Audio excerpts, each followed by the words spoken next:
there was one, we spoke about this. I know that you love case-based scenarios and studies. And so when we were looking around, when we were discussing this change and how do we approach it and how we have to continuously sort of adapt and pivot and move as individuals and leaders, we often don't see what usually happens, in organization. We sort of see the end product. People have come to me through some of our conferences going, oh my gosh, this is an amazing conference. Look, this is amazing. It's just sort of here and we're experiencing it, but they don't see just the trials and tribulations we've gone through. And you shared a powerful story around about building a new customer acquisition channel and how it took multiple iterations to succeed. And could you just share maybe a bit of that story? Like, what did that look like?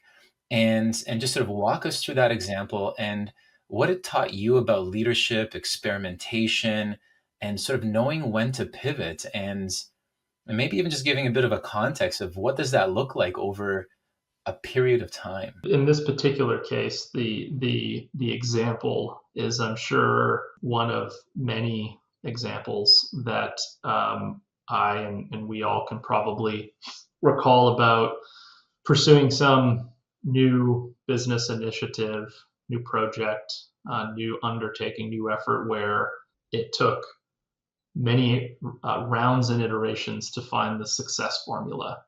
And in that particular case, we were, as a company, trying to build a new customer acquisition channel, sort of a new delivery channel by which we would provide the products and services to customers. That was different than the core business channel that we had had success in prior.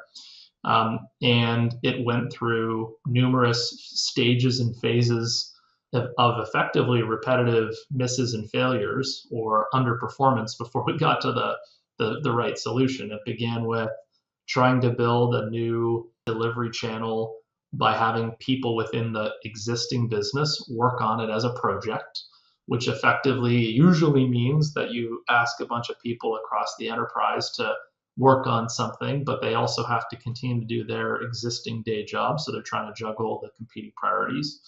After some time, months, maybe a year or more, we realized this was not working. We were not getting enough traction. In that particular case, the burden and distraction of the existing business channel, the existing day job everyone had to support the success of that channel, took away too much priority and emphasis of their time and attention.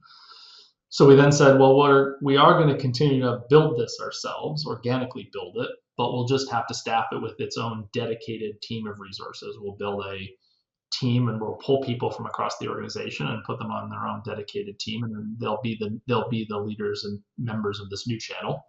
And we tried that for a couple of years and got a little bit of traction, but never really the traction that we wanted and needed.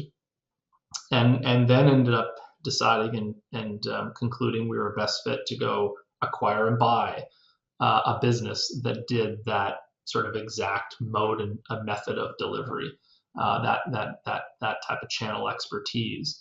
And that then, when combined with the existing business experience we had after acquisition, led to a lot of success. And that was really when we sort of were able to take full advantage of the market opportunity.